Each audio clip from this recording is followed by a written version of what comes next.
നമസ്കാരം. ഞാനിതിനു മുമ്പ് ഈ സ്ഥലത്തിൻ്റെ തന്നെ റംബൂട്ടാൻ ഇന്നോവേറ്റീവ് ഫാമിംഗ് എന്ന് പറഞ്ഞ യൂട്യൂബിൽ വീഡിയോ ഇട്ടായിരുന്നു. അത് ഏകദേശം കഴിഞ്ഞ വർഷം ഈ സമയത്താണ്. അതിന് ഏകദേശം 10,000-ഓളം വ്യൂവേഴ്സ് ഉണ്ടായിരുന്നു. അതിൽ കുറേ ആളുകൾ നല്ല കർഷകരായിരുന്നു. അപ്പോൾ അവരുടെ സജഷൻ പ്രകാരം അവർക്ക് ഒന്നുകൂടി ഒരു ഇൻഫർമേഷൻ കിട്ടാൻ അവർ റിക്വസ്റ്റ് ചെയ്തുകൊണ്ടാണ് രണ്ടാമത് ഈ സ്ഥലത്തിൻ്റെ വീഡിയോ ഇപ്പോൾ ഈ കൾട്ടിവേഷനിൽ ഇപ്പോൾ ഫലമുണ്ടായി നിൽക്കുന്ന ഈ അവസ്ഥയിൽ രണ്ടാമത്തെ വീഡിയോ ഇടുന്നത്. കഴിഞ്ഞ ഇതിനു മുമ്പുള്ള എൻ്റെ വീഡിയോ കണ്ടിട്ടുള്ളവർക്ക് മനസ്സിലാകും.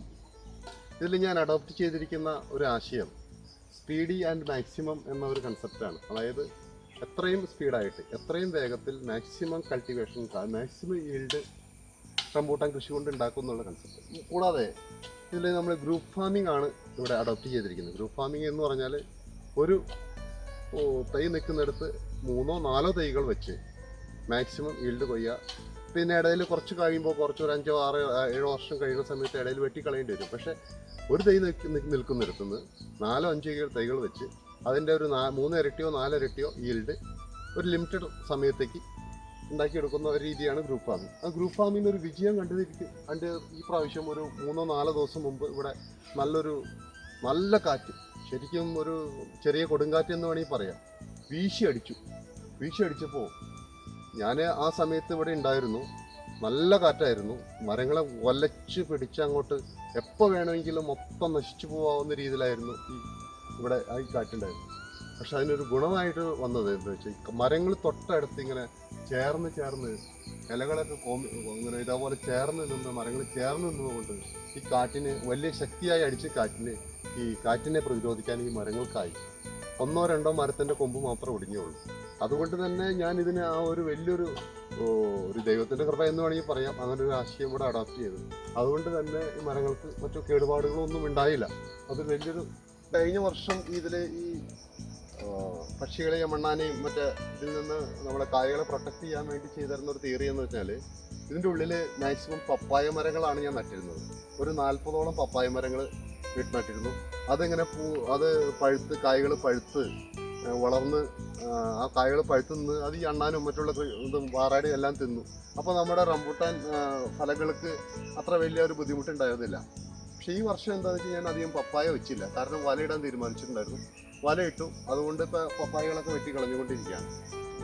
വല മാക്സിമം ഏകദേശം കായ മൂത്ത് ഒരു 3/4 മൂപ്പ് ആകുമ്പോൾ മാത്രം വല ഇടാവൂ. അതല്ലെങ്കിൽ വല ഇടുന്നത് കൊണ്ട് തന്നെ കുറച്ച് കൊഴിഞ്ഞു വീഴാൻ സാധ്യതയുണ്ട്. അതുകൊണ്ട് ഏകദേശം മൂപ്പ് ആവാറ് കണ്ട് ഒരു 3/4 മൂപ്പ് ആവാറ് കണ്ട് വല ഇട്ട് കഴിഞ്ഞാൽ നമുക്ക് ആ വല ഇടുന്നതുകൊണ്ടുള്ള കൊഴിച്ചിൽ കുറച്ച് കുറഞ്ഞോളൂ. പിന്നെ വലയിട്ടില്ലെങ്കിൽ സത്യത്തിൽ നമുക്ക് ഇതിൽ ഒരു 5-1 പോലും കിട്ടില്ല എന്ന് എനിക്ക് തോന്നുന്നത്. കാരണം അത്ര വലിയ ശല്യങ്ങളുണ്ട് ഇതിൽ. ഇപ്പോൾ ഈ മരങ്ങളുടെ പ്രായം എന്ന് പറയുന്നത് കൃത്യം 3 വർഷം ആയി നിൽക്കുന്നു. ഇപ്പോൾ എൻ്റെ ഓർമ്മയനുസരിച്ച് 3 വർഷം മുമ്പ് ഒരു മാർച്ച് മാസത്തിലാണ് ഞാൻ ഈ ചെടികൾ ഇവിടെ പ്ലാൻ ചെയ്തത്. ഇപ്പോൾ ഏകദേശം 3 വർഷമായി. കഴിഞ്ഞ വർഷമാണ് ഇതിൻ്റെ ഈൽഡ് ആരംഭിച്ചത്. ഈ വർഷം അത്യാവശ്യം കുഴപ്പമില്ല, ഒരു നല്ല രീതിയിലുണ്ട്. പിന്നെ ഇതിൻ്റെ പരിപാലനവും വളരെ ഇമ്പോർട്ടൻ്റ് ആണ്.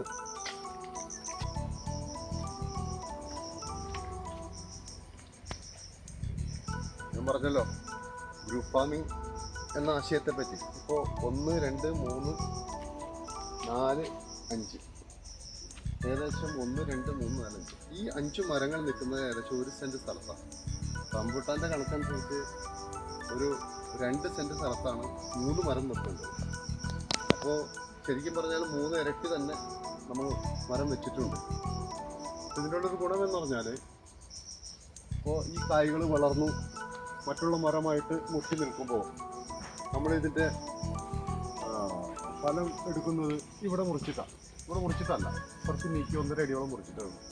പിന്നെ അടുത്ത വർഷം ആകുമ്പോൾ ഈ അതൽപ്പം മുട്ടാറാകുമ്പോഴേക്കും അടുത്ത വർഷം ഒരു 6 മാസം 7 മാസം കഴിയുമ്പോൾ അടുത്ത ഫലമുണ്ടാവും. അപ്പോൾ അങ്ങനെ കഴിഞ്ഞതൊരു 7-8 വർഷം വരെ നമുക്ക് തള്ളി നീക്കാൻ പറ്റും. അത് കഴിഞ്ഞിട്ട് മാത്രം ഇടയിൽ വരെ മരം മുറിച്ച് കൊടുത്താൽ മതി.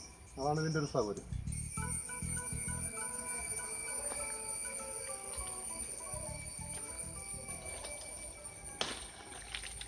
ഇതിൻ്റെ കായ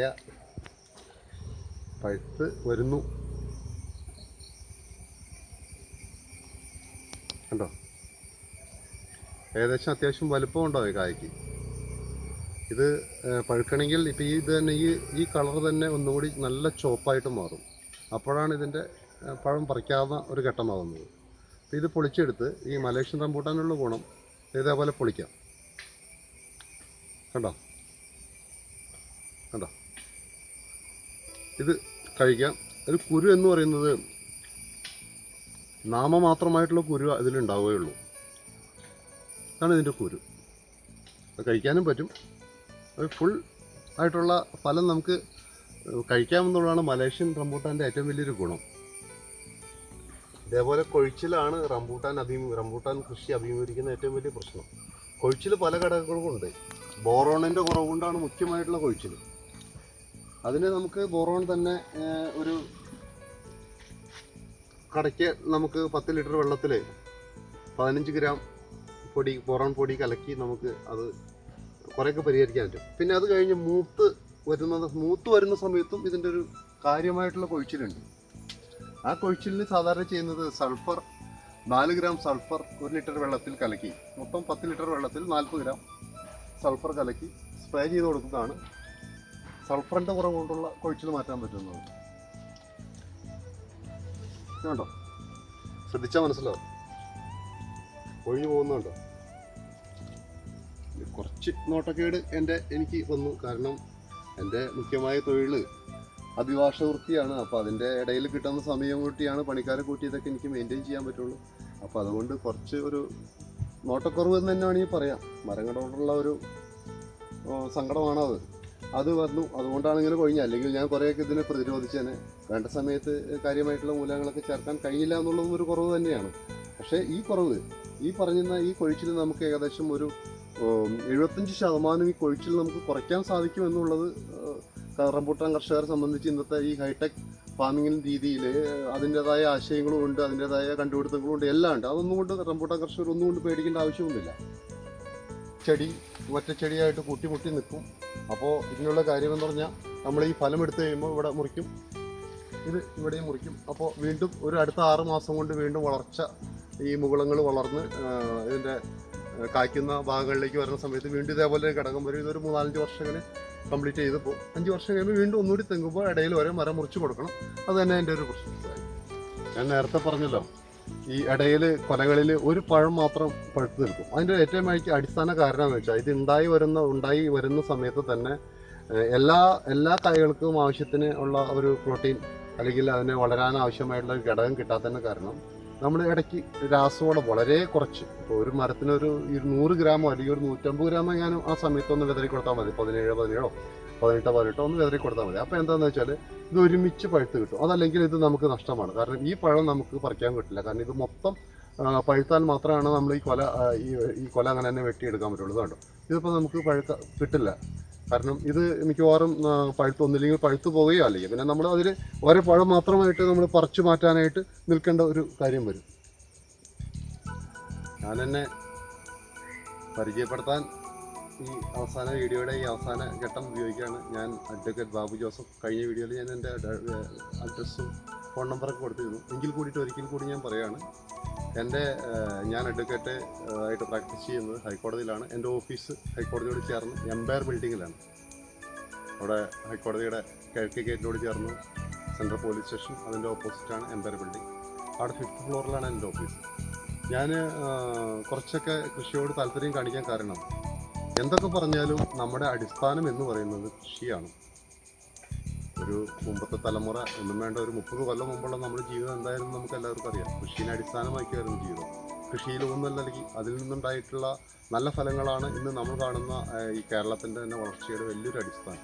അതുകൊണ്ട് തന്നെ ഏതൊരുവനും, വക്കീലായിക്കോട്ടെ, ഡോക്ടറായിക്കോട്ടെ, എഞ്ചിനീയർ ആയിക്കോട്ടെ, ഹിന്ദി പ്രൊഫഷനിൽ നിൽക്കുന്നവൻ, നാടക പ്രൊഫഷനിൽ നിൽക്കുന്നവൻ ആരായാലും കൃഷി അടിസ്ഥാനമാക്കി മുന്നോട്ട് പോകുമ്പോൾ ഗുണം ഏറ്റവും വലുത് നല്ല മനസ്സമാധാനം കിട്ടും.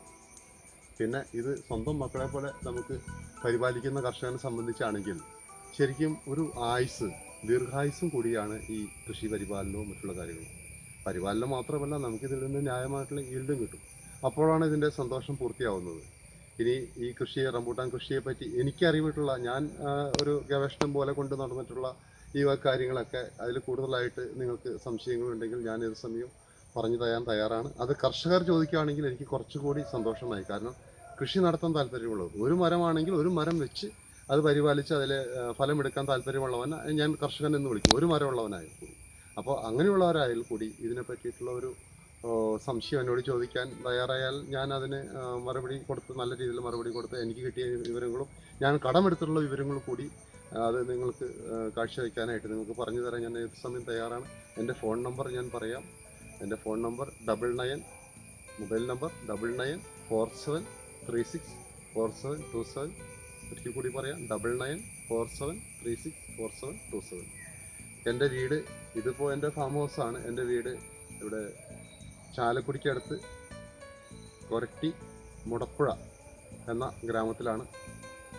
നാഷണൽ ഹൈവേയിൽ നിന്ന് ഒരു 1.5 കിലോമീറ്റർ മാത്രമാണ് എൻ്റെ വീട്ടിലേക്ക്. എൻ്റെ വീടിനോട് ചേർന്നും കുറച്ച് റംബൂട്ടാൻ കൃഷിയുണ്ട്. ഞാൻ കുറച്ച് അവിടെ റംബൂട്ടാൻ കൃഷി വെച്ചിട്ടുണ്ട്.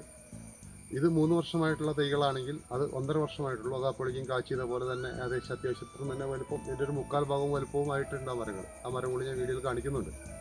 അപ്പോൾ അതുകൊണ്ട് ഞാൻ കൺക്ലൂഡ് ചെയ്യുന്നു, നിങ്ങൾക്ക് ഏത് സംശയങ്ങൾക്ക് ഞാൻ നിവാരണം നടത്താൻ ഞാൻ തയ്യാറാണ്.